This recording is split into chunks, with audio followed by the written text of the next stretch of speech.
જય શ્રી કૃષ્ણ મિત્રો, આપનું હાર્દિક સ્વાગત છે વ્રત ભક્તિ ગાથા ચેનલ પર, જ્યાં આપને મળે છે ભારતની પ્રાચીન સાંસ્કૃતિક અને ધાર્મિક વારસાની સુંદર વાતો. આજે આપણે એક પવિત્ર તિથિ વિશે વાત કરીએ, જેને કહેવાય છે પૂર્ણિમા ભરવી. શું છે તેનું મહત્વ? શા માટે કરવામાં આવે છે પૂનમના ઉપવાસ અને પૂજા? આવો જાણીએ. પૂર્ણિમા એટલે કે મહિને એકવાર આવતી એવી પવિત્ર રાત્રિ, જ્યારે ચંદ્રદેવ પૂરેપૂરા પ્રકાશમાં હોય છે.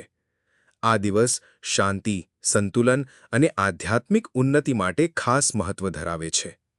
પુરાણો મુજબ આ દિવસે ભગવાન વિષ્ણુ, દેવી લક્ષ્મી તથા ઘણી પવિત્ર શક્તિઓની કૃપા પામવાની તક હોય છે. શું કરવું જોઈએ પૂર્ણિમાએ?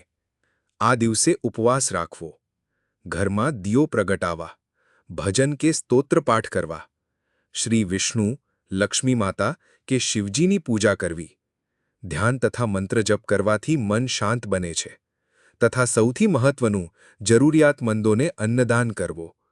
પૂનમ એ માત્ર એક ધાર્મિક તિથિ નથી, તે એ દિવસ છે જ્યારે આપના મન, શરીર અને આત્મા ત્રણેય શુદ્ધ થવાની તક આપે છે. ખાસ કરીને આ રાત્રે ધ્યાન કરવાથી અંદરથી શાંતિનો અનુભવ થાય છે.